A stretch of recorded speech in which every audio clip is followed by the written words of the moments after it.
Salve, salve, rapaziada! Começando mais um podcast no Bico da Águia, aqui pela Busque TV, o nosso podcast que a cada semana traz convidados muito especiais.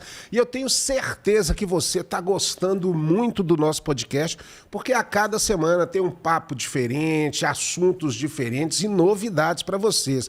Mas hoje o nosso programa ele é especial, porque além da entrevista, é um programa abençoado, porque nós estamos tendo o prazer de receber ele, que é um influenciador digital, né, de grande repercussão aqui no norte de Minas, que é o nosso querido Padre João Bernardo, que atualmente está na paróquia lá de Lagoa dos Patos, mas é um padre, gente, que comunica com muita gente através das redes sociais.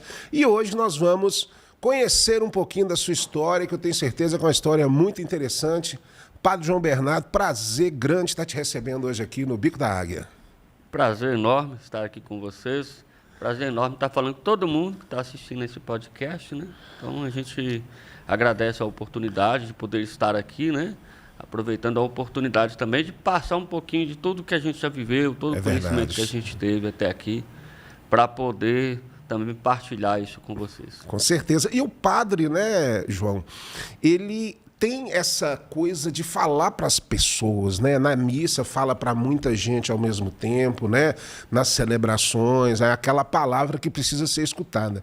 Mas com as redes sociais isso extrapolou, né? Ou seja, você fala para muito mais pessoas e consegue passar a sua mensagem. Nós vamos falar desse processo seu, dessa sua experiência, mas eu queria que você contasse um pouquinho para a gente um pouco da sua história, de onde veio o padre João Bernardo. Parece que João Bernardo não é seu nome de verdade, não. Eu fiquei sabendo uma história assim, né? Tem um outro nome aí. Conta essa história pra gente. E você é norte mineiro, né? Sou do norte de Minas. Eu nasci na cidade de Brasília de Minas. Sim. Próximo aqui a 100 quilômetros de Montes Claros. E também fiz toda a minha formação religiosa, né? Para ser ordenado padre aqui também no norte de Minas. Sim. No seminário daqui? Eu fiz o estudo de filosofia e teologia no Seminário Maior, Imaculado Coração de Maria. Ah, entendi. Mas a minha caminhada vocacional até ser ordenado padre foi dentro de uma congregação religiosa, né?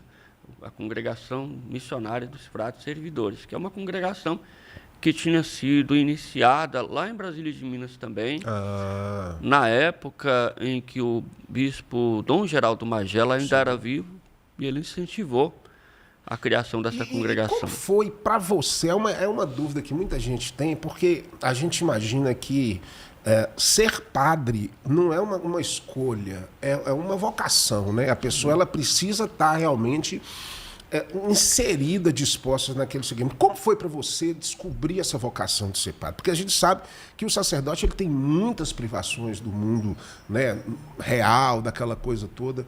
Como você se descobriu? Você era coroinha? Você já ia na igreja ajudar? Como é que era a sua experiência na igreja? Pois é, eu comecei realmente a minha caminhada vocacional sendo coroinha. Coroinha.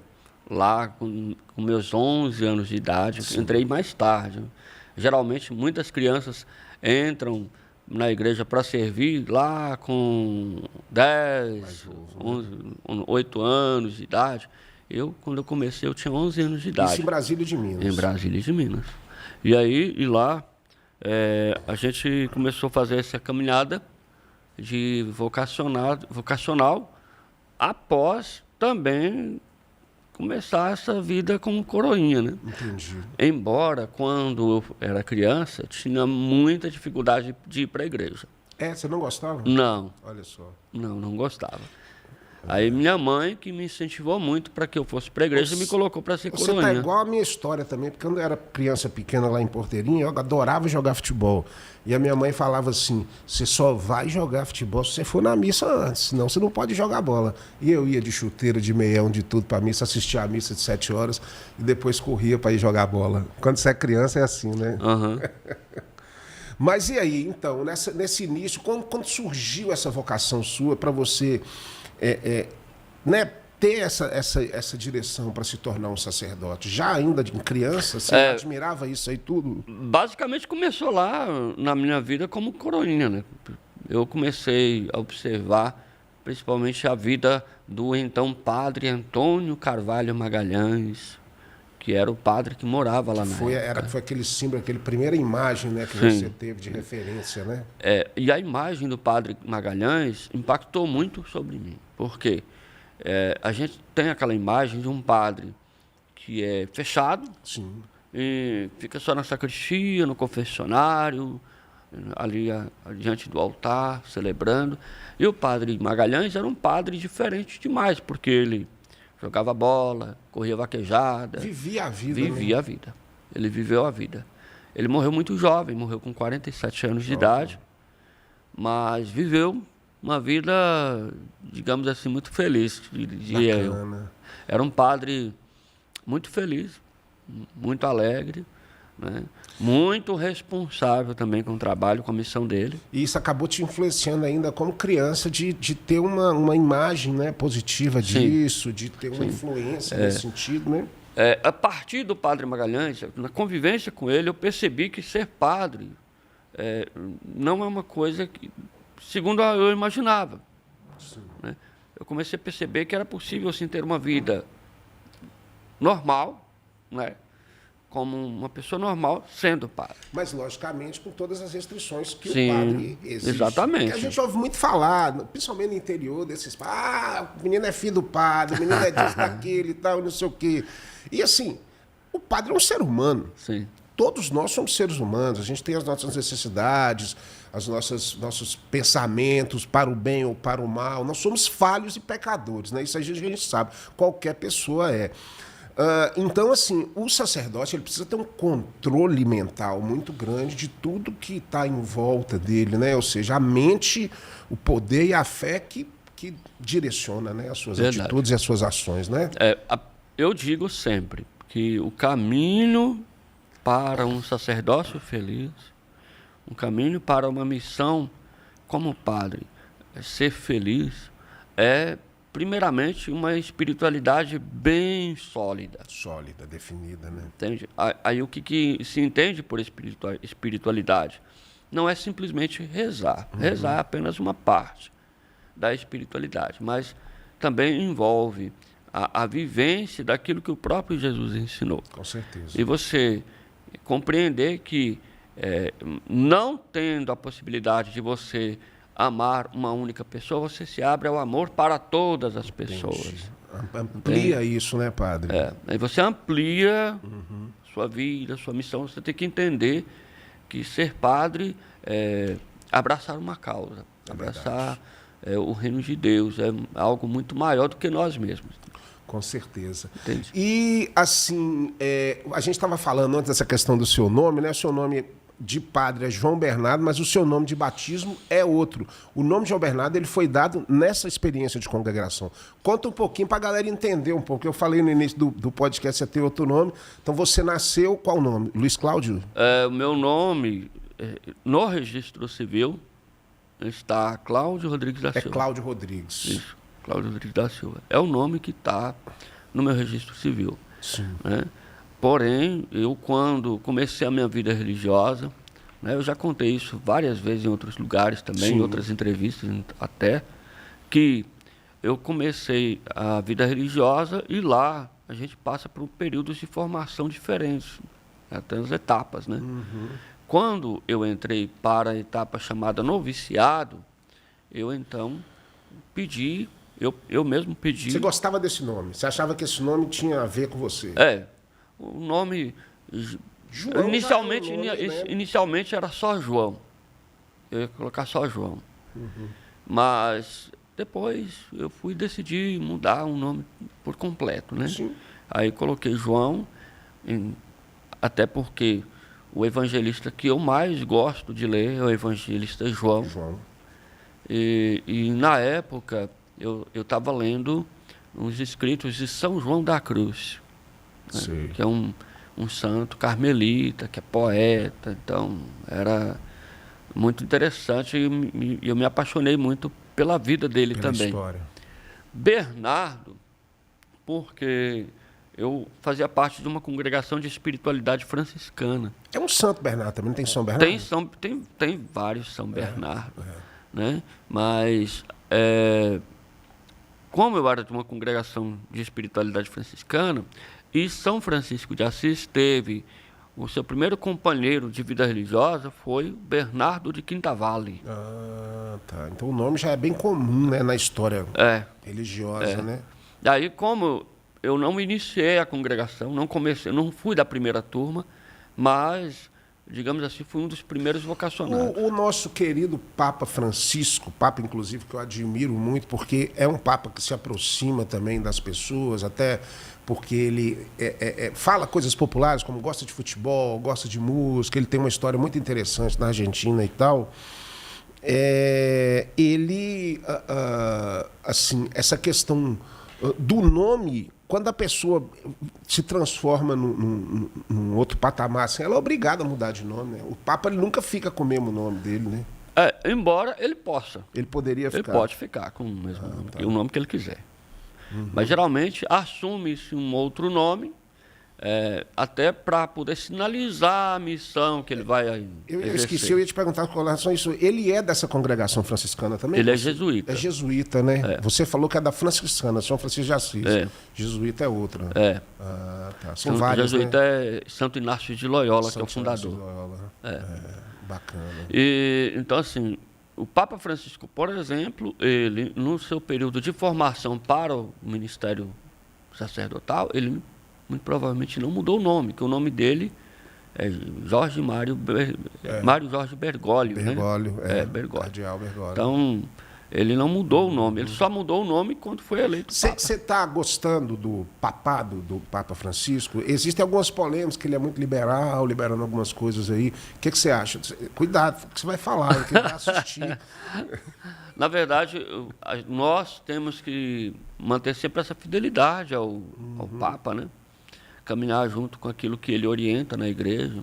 É importante demais fazer essa menção de que realmente, embora um Papa seja mais conservador, outro mais liberal, mas todos trabalham pela unidade da igreja. Esse é o objetivo principal.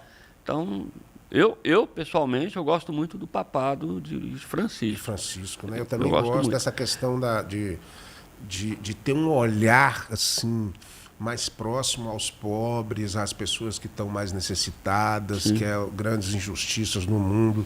Eu acho que o mundo ainda tem muitas injustiças, né, pai? Tem muitas coisas que acontecem ainda que precisam ser modificadas. Pessoas sofrendo, pessoas exploradas.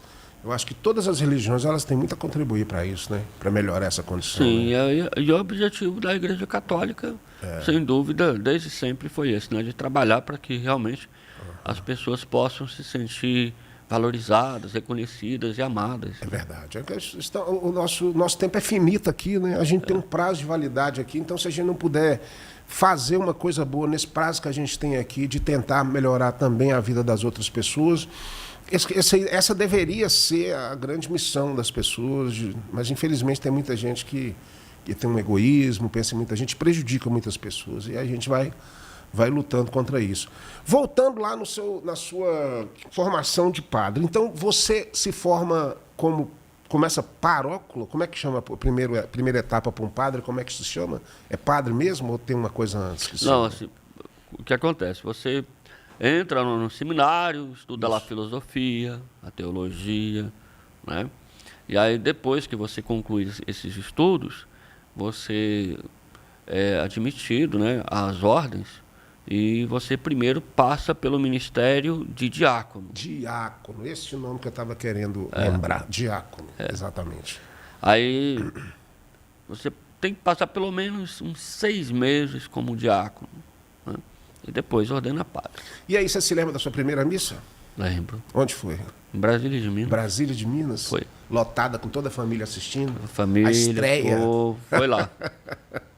Que bacana. E foi uma emoção grande para você, né? Foi. Porque a missa é uma conversa com as pessoas, né? Para mim foi muito especial celebrar a Santa Missa na matriz em que eu comecei. Olha só. Lá como coroinha. Que bacana, hein, padre? Servindo ao padre Magalhães lá. E aí, anos depois, eu estava lá celebrando, presidindo a liturgia lá. Não, muito bacana. Essa é uma história que a gente vê que você, desde criança, né, surgiu esse sonho e continua nessa escalada, né? Sim. E é bacana. Sim. E você já fez muitas confissões? Bastante, viu? Conta umas. Muita. Conta umas pra gente aí que não pode contar. Ô, moço, mas se pudesse contar, o mundo virava de cabeça para baixo, virava, não? Não sei se vocês que estão aí vendo esse podcast agora, não sei se você já viu algum vídeo, eu com um orelhão de todo tamanho. Nossa Senhora. Assim, como fazendo uma cena, né? Como Sim. se eu estivesse ouvindo confissão. Na verdade, não é uma confissão. Mas a gente pega alguns áudios, né? De pessoas, áudios que viralizam, né? Uhum. E aí a gente faz como se a gente estivesse ouvindo uma confissão, e é muito interessante. Mas mas você já ouviu umas confissões cabulosas de falar assim, meu Deus do céu, mas você fez isso? A gente ouve de tudo. Gente ouve de tudo. Tem gente que diz que confessa crime, confessa traição, confessa um monte de coisa, né, cara? A gente ouve. E o padre não pode falar, né? Não. O segredo de... É o segredo de confissão, é o sigilo de confissão, a gente não pode contar. Em hipótese alguma. Não pode mencionar o nome da pessoa, entendeu? O padre, ao dizer um pecado, e também o penitente, né, claro, que se ele se expor fiel de tal maneira assim, do segredo de confissão, ele pode chegar a ser excomungado. Claro. Entendeu? Porque não pode fazer isso. Por isso que é um profissional, né, eu te chamo profissional, mas é porque é uma pessoa que se prepara para isso. Ele tem que ter uma bagagem emocional e filosófica muito forte para ter capacidade de escutar qualquer tipo de coisa que as pessoas falem para ele, né? E, além disso, falar para a pessoa, olha, faça isso. Sim. A maioria das pessoas, quando procuram para se confessar, né, é o que eu percebo, tá? A maioria das pessoas, quando procuram para confessar, tem aquelas que procuram porque já tem a consciência da espiritualidade, da religiosidade, do dever de procurar a Sagrada Confissão. Mas há também uma grande quantidade de pessoas que, às vezes, não é tão religioso e procura a confissão quando a situação já está assim... Insustentável, né? Insustentável. Difícil. Aí procura o padre para se confessar, porque sente o peso na consciência. Agora, é interessante uma questão de observação, né? da própria Igreja Católica, né? Que a gente observa que a Igreja Católica ela é completamente redentora no sentido de perdoar a qualquer tipo de coisa. Ou seja, parece que se o cara chegar para você e falar assim, matei não sei quantos e tal, então, uma coisa absurda. Aí o cara vai falar, não, você vai rezar 250 Pai Nosso, 450 Ave Maria, tá liberado. Ora, mas tá liberado. O cara matou 300 pessoas, como é que ele tá liberado? Mas já como aconteceu, eu não sei se vocês já viram, mas houve uma vez uma notícia que passou, inclusive, no Jornal Nacional, se eu não me engano. Uma pessoa tinha cometido um crime. Sim. Né? E aí foi se confessar. E aí o padre deu a penitência para ele, você vai se entregar à polícia. Olha só. Aí nesse caso, se tornou notícia, né? Tudo. Acabou que, digamos assim, ficou meio exposto, né? essa questão da confissão. Mas por quê? Mas porque ele chegou lá na delegacia e contou que o padre tinha pedido para ele ir lá se entregar. A gente observa muito essa presença, né, da religião, principalmente em situações onde as pessoas elas já estão completamente sem esperança. Você vai, por exemplo, nas penitenciárias, na cadeia, inclusive tem uma presença muito forte da igreja evangélica, né? Nas comunidades. Porque a igreja evangélica tem tudo quanto é lugar, muitas abrem, né? E estão sempre ali trazendo essa pessoa que está naquele estado. Por exemplo, aquela coisa, o cara é drogado, o cara está com a vida perdida. O cara converteu, virou evangélico agora e consertou. Isso existe mesmo, é uma mudança espiritual da pessoa. Eu já vi muitos exemplos nisso, não só na igreja evangélica, como na católica. Aí é uma questão que é do foro interno. Né? A gente não tem como responder se a pessoa realmente mudou, ou se tem alguma outra motivação. Então não tem como a gente dizer exatamente qual é o grau da conversão da pessoa. É algo do foro interno.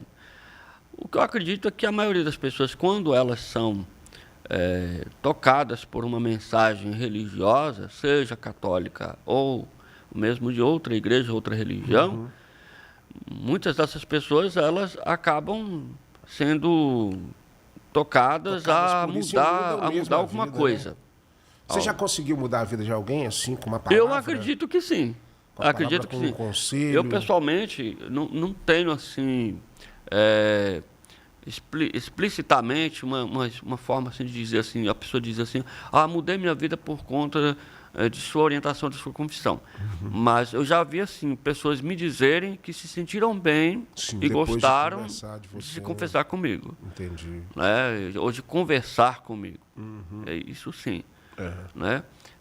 Mas especificamente assim, no sentido de mudar a vida de alguém, assim, ainda não tenho um testemunho desse. Às vezes você não sabe, né? Às vezes tem, a pessoa mudou e...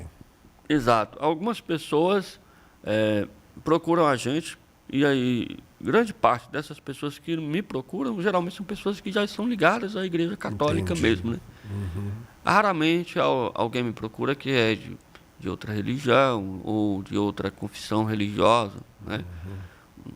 Assim, então, ou alguém que esteja num mundo, mesmo que seja batizado na Igreja Católica, mas perdeu a fé, assim, ainda não tive muitos casos nesse sentido, não.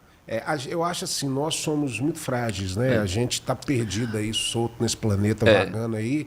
E a gente precisa ter alguma ligação, porque a gente fica muito perdido, as pessoas ficam perdidas. Né? Assim, acreditar em Deus. Deus é subjetivo, eu nunca enxerguei Deus. A religião é uma escrita, é a Bíblia, é a palavra.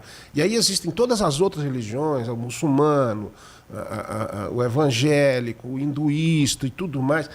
A minha opinião, por exemplo, é que tudo é a mesma coisa. Tudo, por exemplo, é um Deus só que fala assim, agora vocês se dividem aí, mas sou eu só. Você acha que é por aí mesmo? Ou você acredita nessa onda só do Deus católico? Igual vi um Portas do Fundo falando, tem Deus católico, tem Deus disso, tem Deus daquilo. Eu não penso que é assim. O que acontece? Nós, cristãos católicos, acreditamos sim na nossa profissão de fé, aquela profissão de fé que a gente, inclusive, reza na Santa Missa. Creio em Deus Pai, Todo-Poderoso, Criador do céu e da terra, creio em Jesus Cristo, creio no Espírito Santo. Então, assim, inegável a situação em que nós vivemos no mundo hoje, em que temos várias religiões, inclusive no espectro cristão, né, no cristianismo, temos várias vertentes, tem evangélicos, pentecostais, neopentecostais, enfim, tem várias vertentes. Mas, em princípio, o que nós acreditamos, nós cristãos católicos, tá? Nós acreditamos que tudo que nós recebemos e que temos e que trabalhamos hoje como doutrina na igreja, ela tem sua gênese e foi transmitida pelos apóstolos, que por sua vez receberam de Jesus Cristo. Que é a palavra da Bíblia. Exato. Então, nós temos a missão de traduzir para as pessoas e transmitir essa fé para as pessoas. Há vários anos, né? Há vários anos. Embora haja o respeito, a gente tenha que respeitar todas as outras religiões, todas as outras crenças, mas o nosso objetivo é fazer com que todos conheçam e amem ao próprio Deus que nós confessamos. É a grande mensagem, né? Que Jesus veio e deixou que se a galera seguisse, o mundo seria bem melhor. Né? Sim. As pessoas às vezes não seguem isso. Embora haja um esforço muito grande ao longo do tempo, e a gente percebe isso desde o período do descobrimento das Américas, de outros povos, né? Há um esforço muito grande de fazer com que aquilo que é da fé cristã seja transmitido para os outros povos e que eles possam ir, aos poucos, assimilando essa fé. O que aconteceu aqui, né, nos jesuítas, nos índios, que os índios tinham a ideia toda, Deus Sol, Deus Lua, aquela coisa toda, e a galera chega com outro tipo de informação, né? Agora, vamos entrar no assunto, Padre João, que a gente até estava conversando antes aqui do podcast e falando assim, cara, será que se o Jesus estivesse hoje, se ele fosse um cara contemporâneo, ele usaria os recursos, né, da comunicação, porque Jesus, ele se comunicava, né, com as pessoas, como você diz, na sinagoga, nos templos, nos campos e tudo mais e tal. Naquela época não existia o Instagram. Aí a gente fica pensando, será que Jesus ele teria um Instagram hoje nesse sentido? Você até me respondeu naquele momento. Mas como aconteceu para você a utilização desses recursos, para você ampliar a sua palavra? Porque aconteceu um fato, né, certamente ali na pandemia, como você disse, que mudou a sua direção dentro da igreja. Você se transformou nesse fenômeno de comunicação que hoje é o Padre João Bernardo. Sim. O fato é que para poder transmitir a fé, a gente tem inúmeros recursos, não somente o Instagram. Sim. O Instagram é apenas uma ferramenta, né? Mas existem outras formas de poder comunicar a fé. Então, assim, hoje eu entendo que há necessidade de podermos trabalhar cada vez mais todas essas ferramentas que estão à nossa disposição, não somente o Instagram, mas também as mídias mais tradicionais, como a televisão, né? A gente já vê aí a Igreja Católica com várias TVs, né? Vários canais de televisão. Então, para mim é muito importante a gente trabalhar isso. E eu comecei lá no período da pandemia. Quando eu comecei, eu ainda tinha uma visão assim de que, para mim, era difícil. Você era o paróquio lá de Cristália, né? Você falou, trabalhava lá. Eu morava em Cristália.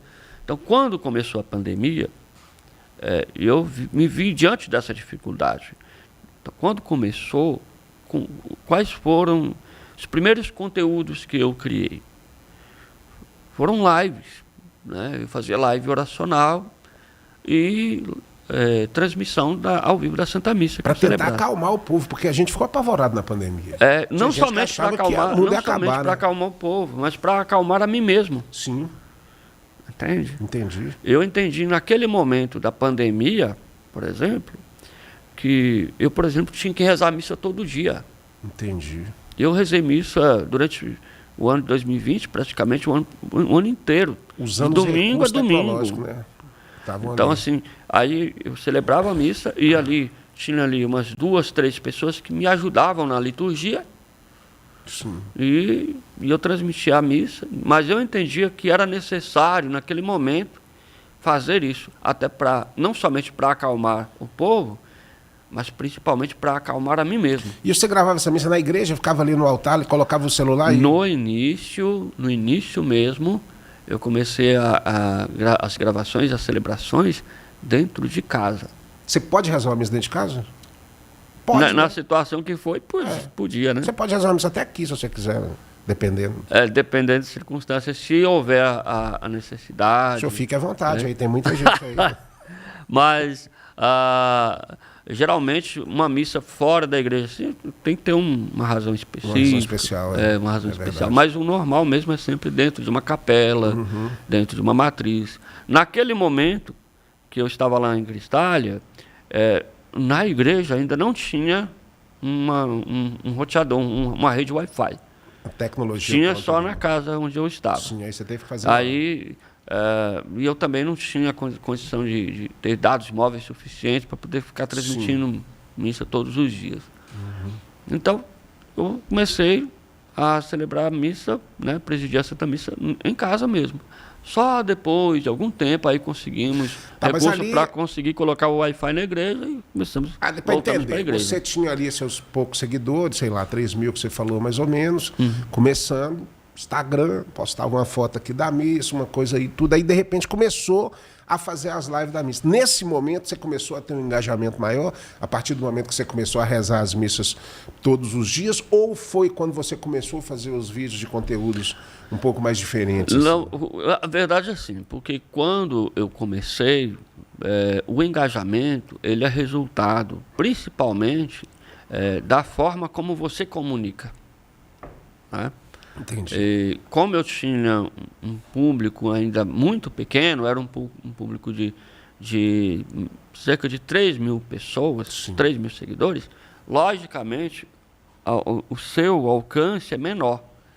E eu ainda não produzia conteúdo como, por exemplo, story, não produzia vídeos, né, como eu produzo hoje. Você não usava todos os recursos disponíveis, né, que tinha. Não, então assim, logicamente, o engajamento nos vídeos de um tempo para cá tem sido maior, né, porque eu estou explorando ainda mais todos os recursos que a rede social me proporciona.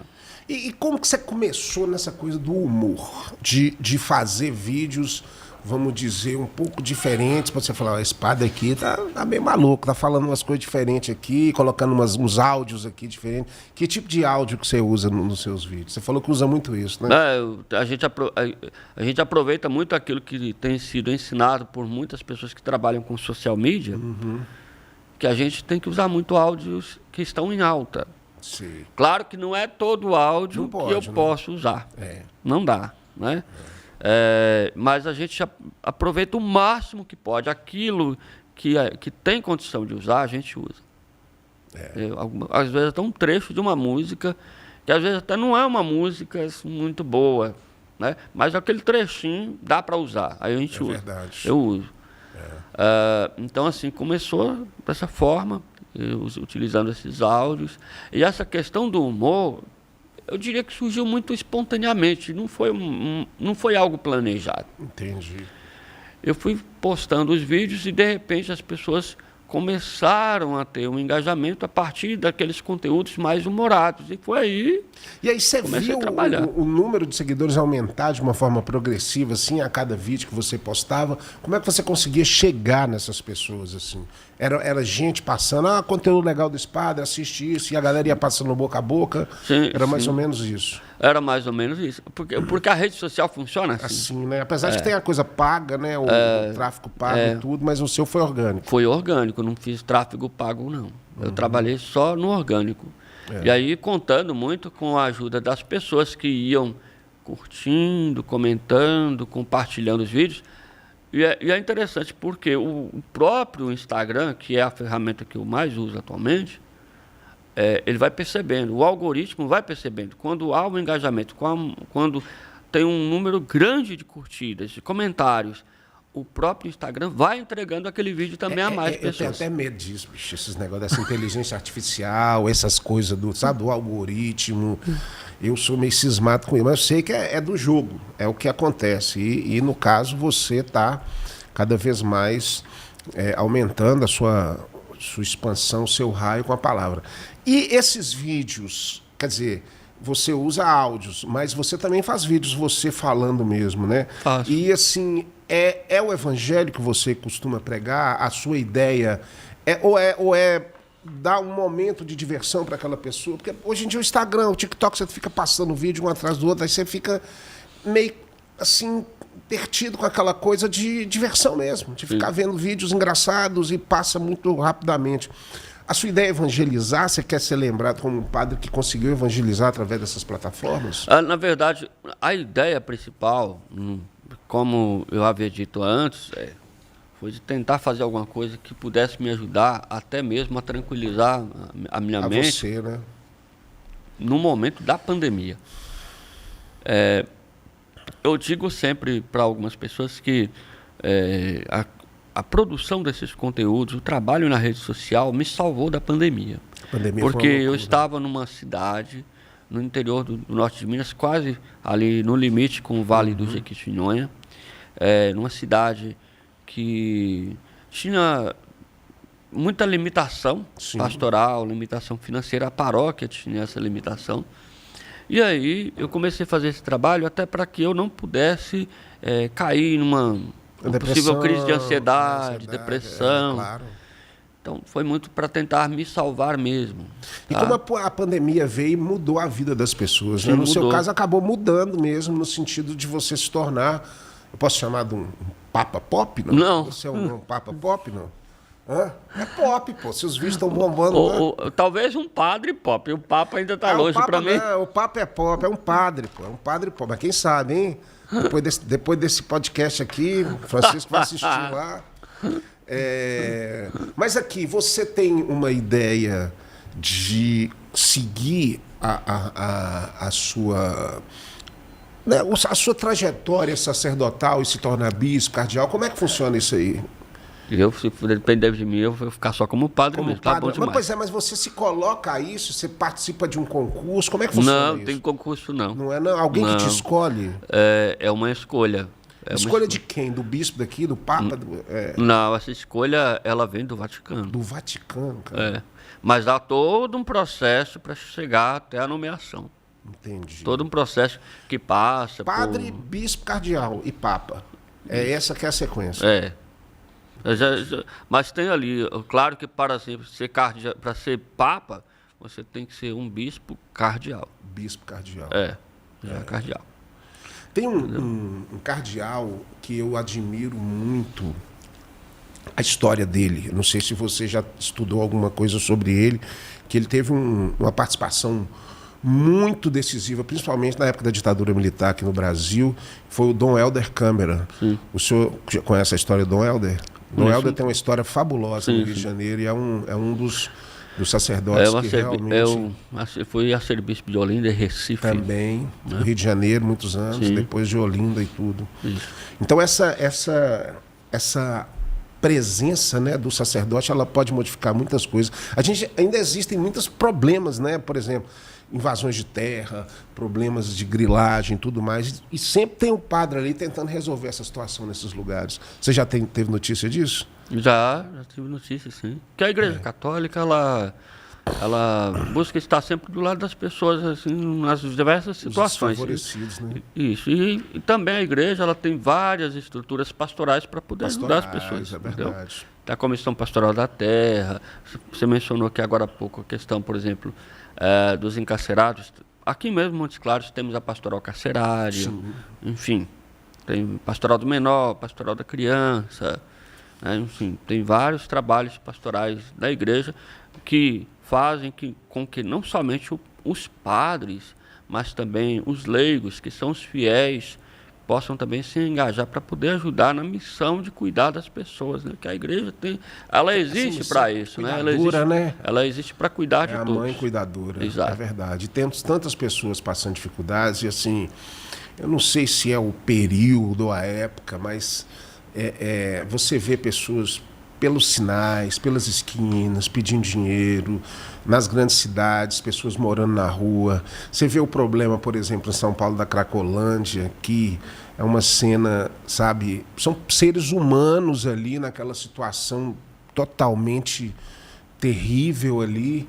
E o apoio da igreja, o apoio espiritual é fundamental, né, padre, nessas situações, para tirar essa pessoa o apoio espiritual é importante. E eu sou da opinião que a espiritualidade é a base para muita coisa. Porque você fazer um trabalho de assistencialismo é fácil. Né? Você tendo a estrutura e as condições financeiras para isso, continuar, né? Fazer esse trabalho é possível. Mas a igreja ela tem a missão de fazer com que a assistência social aconteça. Também é fundamental que haja espiritualidade. Com certeza. Na recente história do Brasil agora, por causa da influência política e ideológica, nós tivemos uma divisão muito grande política no Brasil, por causa dessa questão do Bolsonaro e do Lula, do PT, né, durante alguns anos. E aí a gente, viu famílias brigando por causa disso, separando, discutindo, reunião familiar, dava um quebra-pau. O cara começava a conversar uma coisa, se entrasse esse assunto aí, o pau já quebrava, mais uma vez, né? Parece que agora sossegou um pouco, deu uma amenizada esse negócio. Como é que você viu isso, esse momento de polarização do Brasil, você enquanto um padre da Igreja Católica que não tem que tomar partido para lado nenhum e tem que orientar as pessoas nesse sentido? Como é que você viu esse momento? Eu vi essa situação muito difícil, principalmente por conta da pandemia, que já era algo que mexeu muito com a cabeça das pessoas. Aí, aliado a essa situação de polarização política, eu creio que tornou um pouco mais difícil a vida das pessoas. E eu, particularmente, eu não sou muito, não gosto muito dessa polarização, porque isso prejudica todo mundo, é importante demais a gente trabalhar para que realmente a gente possa ter um povo onde seja consciente politicamente, porém com todo cuidado para não deixar essa polarização acontecer. Estamos todos no mesmo barco, né? Na verdade, a consequência vai ser para todo mundo, né? Então a gente precisa disso. Mas a gente tem que rezar muito, né? Não só pelo Brasil, mas pelo mundo inteiro, para que as pessoas possam entender isso. Eu me lembro muito do evangelho da missa de ontem. Sim. Ontem nós celebramos a festa de São Tiago, que era apóstolo de Jesus, foi o primeiro apóstolo que morreu,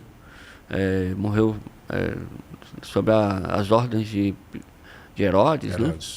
E então, no evangelho da missa de ontem, Jesus Cristo dizia assim: os grandes oprimem as nações, né? Os chefes dominam sobre os povos, mas entre vós não deve ser assim.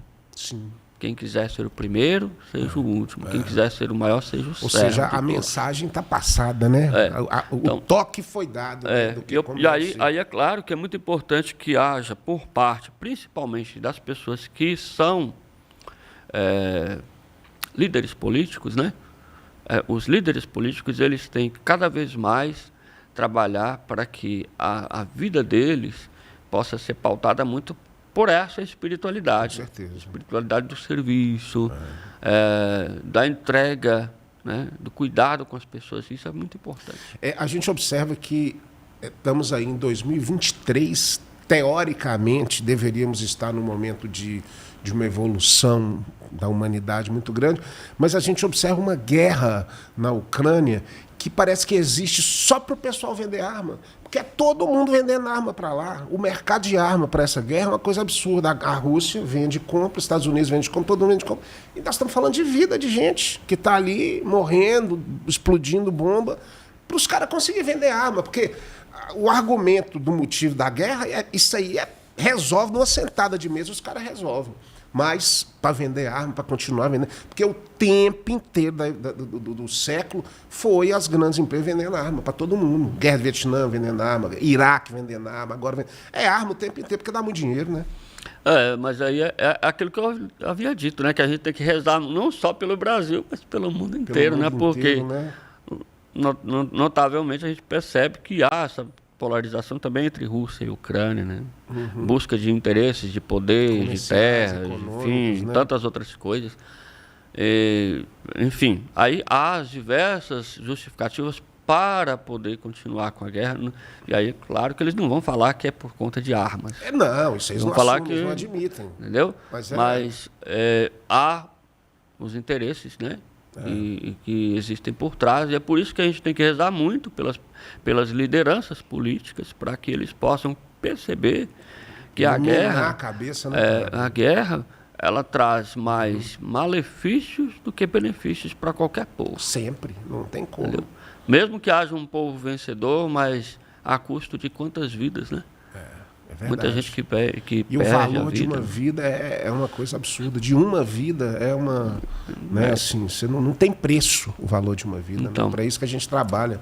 Para isso que está aí a ciência, a medicina, tudo ali. Mas é uma tendência do ser humano.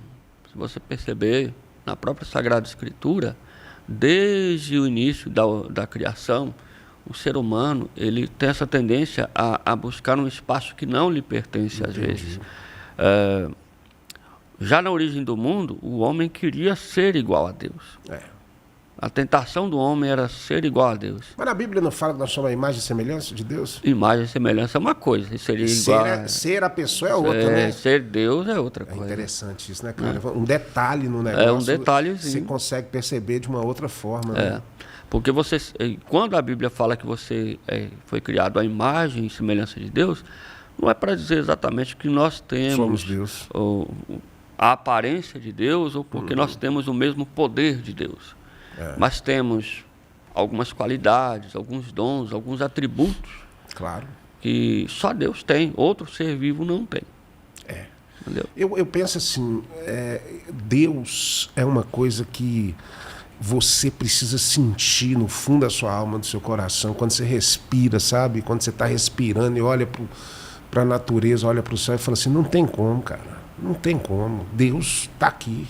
Está aqui do meu lado, está presente. Quando você fala, parece que escuta, né? A gente tem pessoas que não acreditam, a gente respeita, né? Pessoas que são ateus e tudo mais e tudo. Mas eu acho que a hora que aperta o negócio mesmo, oh meu Deus do céu, me ajuda, você não acha não? Na hora que aperta o trem? Eu creio que a grande maioria das pessoas agem assim, né? Mesmo para quem se diz ateu, em um determinado momento, não tem como. Pode acabar. Se ele está respirando, ele está vivo, é porque Deus existe, né? É. Ô, Padre Bernardo, cara, muito bacana o papo. Nós estamos chegando já na reta final do nosso podcast e, assim, a coisa vai fluindo. Faltou só o vinho canônico aqui pra gente, né? Você não trouxe o vinho canônico.